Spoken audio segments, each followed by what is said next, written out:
Alors, Bezrat Hashem, le Zera Shimshon de cette semaine est dédié pour l'élévation de l'âme de Stéphane Yair Masoud Ben Avraham, Rosh Chodesh Tov Umvorach, à vous tous, bien évidemment. Et j'aimerais aborder avec vous une notion, un Zera Shimshon d'une beauté incroyable. Je vais vous dire pourquoi. Parce qu'en fait, en réalité, beaucoup de gens abordent la notion de la vie de manière un petit peu péjorative, on va dire ça comme ça. Pourquoi ?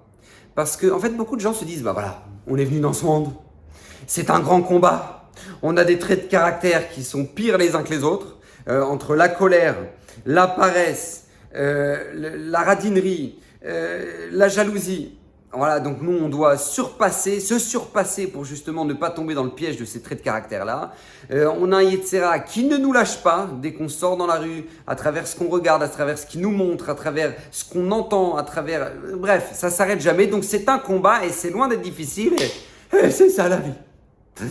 Alors justement, le Zera Shimshon nous explique que on pourrait résumer la vie comme ça, parce qu'effectivement, a priori, c'est ce que nous dit la Gemara. La Gemara nous dit Leolam, Gemara dans Brachot, Leolam yargiz adam yetzera tov al yetzera ra. Un homme doit sans cesse être en combat contre son yetzera ra, grâce à son yetzera tov, grâce à son penchant au bien. Baruch Hashem, un homme doit être en combat contre son penchant au mal. Ok. Mais la Gemara nous dit dans Brachot, la Gemara ne s'arrête pas à ça, comme ça nous dit les Zera Shimshon, elle continue. Et la Gemara nous dit, ok, la personne, elle sent qu'elle a des tentations, elle sent qu'elle a des difficultés, elle sent qu'elle a des mauvais traits de caractère, que le Satan ne le lâche pas du matin au soir. Et cette personne combat comme elle peut. Mais, nous dit la Gemara, si jamais maintenant, voilà, elle n'a pas réussi. Elle n'a pas réussi, elle a essayé son combat, mais ça n'a pas marché. Alors qu'est-ce qu'elle doit faire ? Ben, tout simplement, nous dit la Gemara, étudier la Torah. Étudie la Torah. Vous savez, on l'a déjà dit plusieurs fois. Barati Yetzerara, j'ai créé l'Yetzerara. Barati le Torah Tavlin, j'ai créé la Torah comme antidote. Comme antidote. Donc, vous savez que d'ailleurs, nous dire Rav Israël Salanter un conseil extraordinaire et tellement important. Vous savez, lorsqu'une personne ressent qu'elle a une tentation particulière dans un certain domaine. Par exemple, je ne sais pas, il y en a pour qui c'est le lachonara, d'accord, le dire du mal. Il y en a pour qui c'est garder leurs yeux, de ne pas regarder des choses qui sont sales. Il y en a pour qui c'est manger des choses que, voilà, qui ne sont pas forcément très cachères. Voilà. D'accord, chacun a son domaine de tentation. Eh bien, nous dire Rav Israël Salanter, si une personne veut réussir à combattre justement ce domaine-là, elle doit tout simplement, écoutez bien, se pencher dans l'étude de ce domaine-là. La cache-route, tu te penches à fond, tu regardes la gravité de manger pas caché, t'étudies le domaine bien. C'est ça qui calme et qui cadre le Yetzirah.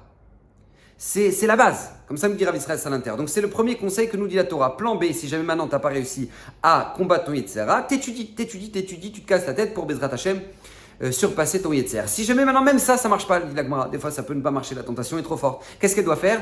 Kriyat Shema, réciter Shema Israël, Hashem Elokeinu, Hashem Echad, se rappeler du joug divin, qu'on n'est pas tout seul dans ce monde, mais c'est qu'Akadosh Baruch Hu dirige, Akadosh Baruch Hu qui nous a donné une mission et il compte sur nous. Tout ça, c'est le joug divin, Shema Israël, d'accord ? Donc ça, c'est la troisième solution. Troisième solution. Maintenant, quatrième solution, nous dit la Gemara, si jamais même ça ne marche pas, c'est se rappeler du jour de la mort. Du jour de la mort. D'ailleurs, les grands tzadikim, comme le Chafetz Chaim, beaucoup de tzadikim allaient seuls des fois dans la forêt, ils creusaient un trou et ils s'allongeaient dedans, en pleine nuit. En pleine nuit. Et quand les talmidim ont appris ces choses-là, ils ont compris que pourquoi ces tzadikim faisaient ça, parce que quand ils sentaient que maintenant ils avaient une tentation particulière ou un domaine dans lequel maintenant ils ne maîtrisaient pas la chose et qu'il fallait vraiment qu'ils se boostent, et bien qu'est-ce qu'ils faisaient ? Ils allaient faire une chose comme ça, ils allaient s'allonger et se rappeler du jour de la mort. Mais concrètement, pas juste non, on va devenir de la vermine. non, concrètement. Mais pourquoi je vous dis tout ça ? Parce que le Zera Shimshon, a priori, si c'est ça qui nous sert à calmer nos tentations et notre Yetzirah, si c'est comme ça que ça marche, alors pourquoi la Gemara se casse la tête à nous donner 4 étapes ? Elle nous dit, d'abord, tu essaies de battre ton Yetzirah. Si tu n'y arrives pas, penche-toi sur le sujet, étudie bien. Et si même ça ne t'arrive pas, eh ben, tu récites Kriyat Shema. Et si même ça ne t'arrive pas, tu te rappelles le jour de la mort. Ils disent, Rachim Shon, tu sais quoi, t'as qu'à faire plus rapide, au moins, hop, tu as fait un raccourci, tu vas direct à la quatrième solution. Quand une personne a un Yetzer, qu'est-ce qu'elle doit faire ? Rappelle-toi du jour de la mort. Voilà, rappelle-toi du jour de la mort. Comme ça, au moins, c'est résumé, c'est très rapide, ça va vite te calmer et tu vas vite comprendre les choses. Donc, pourquoi maintenant nous donner ces étapes-là, nous dit le Zera Shimshon ? Et de là, le Zera Shimshon nous révèle quelque chose d'incroyable et tellement important pour notre vie. Nous dit le Zera Shimshon, ce n'est pas la volonté d'Hachem Ce n'est pas la volonté d'Hachem de vivre une vie morbide. Écoutez bien ce que je viens de vous dire. Ça me dit Ezra Shimshon, ce n'est pas la volonté d'Hachem de vivre une vie où dès que tu as une tentation, eh ben, tu sais ce que tu vas faire? Tu vas te rappeler du jour de la mort. Et j'espère que ta vie sera belle. C'est pas ce qu'Hachem souhaite de nous. Parce que c'est vrai, même si ça marche, même si ça peut calmer, ça va calmer, nous dit la Gemara, c'est le dernier recours. Donc forcément il va arriver dans des moments dans notre vie où on aura tous besoin de ce recours-là. Parce qu'il y a des moments où les tentations sont très très fortes. Et bien au moment où maintenant tu sens que c'est au-delà de toute ta maîtrise, et bien là tu te rappelles, bam, du jour de la mort. Donc ça veut dire que oui, c'est une solution qu'on doit être capable d'utiliser. Mais ce n'est pas l'idéal.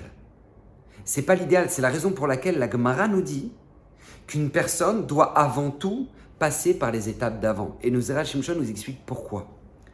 Parce qu'en fait, en réalité, écoutez bien ce que nous dit Ezra Shimshon, nous ne devons pas être victimes de nos tentations. Mais nous devons prendre nos tentations et les utiliser à notre service, à notre gré. L'Echem Shamaim. Ça, c'est la réussite de la vie. La réussite de la vie, c'est ne pas sans arrêt se dire, bah c'est tout, et tu sais quoi, et ben voilà, ça veut dire qu'il y a trop de tentations, alors c'est tout, alors je me rappelle du jour de la mort, et voilà, Bezrat Hashem, que je faute jamais. Il dit, Ezra Shimshon, c'est pas ce qu'Hachem attend de nous. Ça, Hachem attend de nous en cas de dernier recours.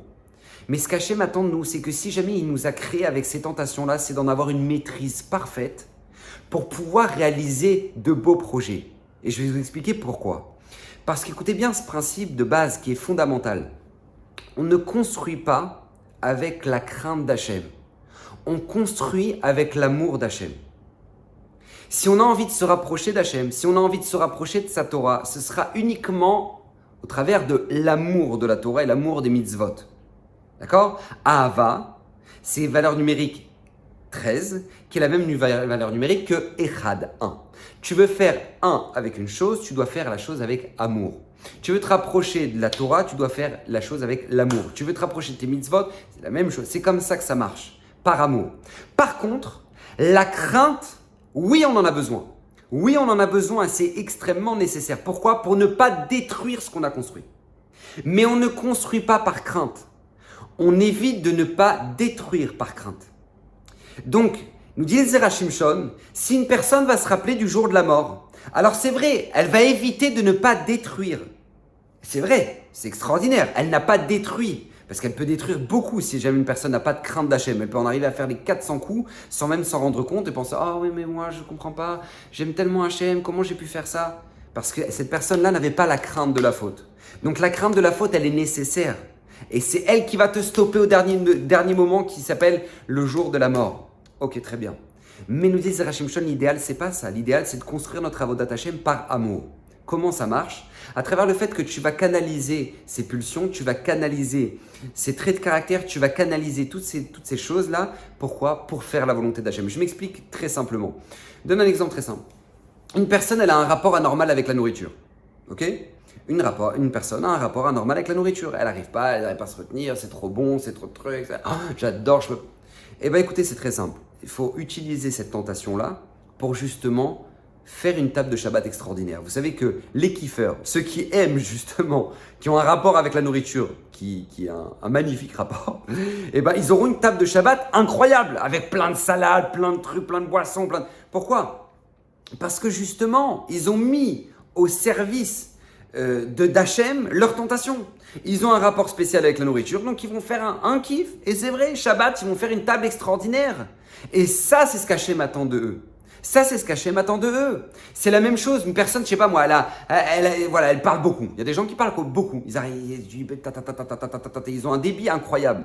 Mais ces personnes-là ont une tentation particulière à parler des autres. Ils peuvent donc se retrouver, ils peuvent se dire « Ah, moi j'adore les moments où on est entre amis au café, on parle de tout et de rien. » En général, de tout et de rien, c'est surtout c'est d'ouvrir les dossiers sur tout le monde, d'accord? Voilà. Mais cette personne-là a une capacité extraordinaire de pouvoir créer une relation incroyable avec ses enfants, par exemple. Pourquoi? Parce qu'elle a une facilité pour parler. Donc, elle peut parler de n'importe quel sujet avec leurs enfants, elle peut échanger, elle peut parler de tout et de rien avec leurs enfants. Et c'est extraordinaire parce qu'elle peut créer une relation, cette personne, mais incroyables avec leurs enfants, de conseiller, de père qui est là pour pouvoir justement être à leur côté à n'importe quel instant, les connaître plus que personne, parce que justement, ils échangent énormément. Donc cette personne-là, au lieu d'utiliser son yetzer au café et d'ouvrir des dossiers sur tout le monde, eh ben non, cette personne-là, elle peut cadrer ça. Comment? Tout simplement pour la Avodat Hashem. Comment? Au service de l'éducation de ses enfants, au service de gens qui sont retraités, qui sont dans les maisons de retraite et qui n'ont personne avec qui parler, et que cette personne peut venir et parler avec elle et sans aucun problème et trouver n'importe quel sujet et enchaîner les sujets. Et c'est une mitzvah extraordinaire. Extraordinaire. Et ça, c'est ce qu'Hachem attend de nous. Et c'est pour ça, nous dit le Zera Shimshon, une personne doit d'abord passer par les étapes lorsqu'elle vient vers elle une tentation, de se dire « faut que je combatte mon Yetzer ». Comment? J'étudie. C'est-à-dire, j'essaie de rendre les Shem Shamaim, j'essaie de donner une dimension extraordinaire à ce qu'Akadosh Baruch Hu m'a donné comme capacité. Parce qu'en réalité, c'est une capacité qu'Hachem t'a donnée. Et maintenant, qu'est-ce que tu peux en faire? C'est ça la question. Donc, tu étudies pour cadrer ça dans le bien. Pour cadrer ça dans... Il y a des hommes, c'est des lovers. Ouais, c'est des lovers, ils adorent plaire aux autres et ils adorent dire des choses gentilles, etc. Mais pourquoi Hachem les a créés avec cette nature-là? Parce que ces garçons-là pourront avoir un shalom bayit extraordinaire. C'est pas pour aller draguer les autres. C'est pourquoi? C'est pour justement pouvoir draguer ta femme. Parce que je le répète à chaque fois, les gens font toujours l'erreur. Ils draguent avant le mariage et après le mariage, eh ben voilà, il n'y a plus rien, c'est métro, boulot, dodo. Et c'est pas comme ça la vie. La vie, c'est au contraire. Pourquoi Kadosh Baruch Hu a créé cette notion-là qui s'appelle la drague? Parce que justement, c'est pour après le mariage. C'est pour construire un couple extraordinaire. C'est pour avoir une femme extrêmement épanouie, un mari extrêmement épanoui. Pourquoi? Parce que justement, il y a cette notion-là, cette facilité-là. Et lui pourra avoir un shalom bayit merveilleux parce qu'il a une facilité de comprendre ce qui plaît à sa femme, comment plaire à sa femme. Et c'est une notion qui n'est pas du tout négligeable, qui est extraordinaire. Mais elle doit être cadrée. Et c'est cette notion-là que nous dit le Zera Shimshon, avoir une maîtrise de nous-mêmes. Ça surpasse le fait de endormir notre être. Tu peux endormir ton être en disant oui, non, le jour de la mort. Mais nous dit le Zera Shimshon, l'essentiel, c'est d'avoir une maîtrise de ton être. Ça, c'est l'essentiel, ça, c'est l'épanouissement. Et c'est ça qu'Akadosh Baruch Hu attend de nous.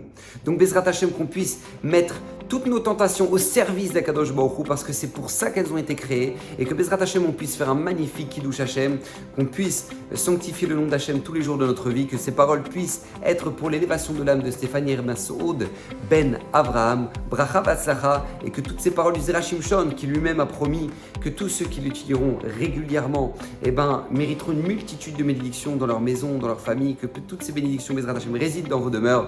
Bracha Vatzlacha, à la semaine prochaine.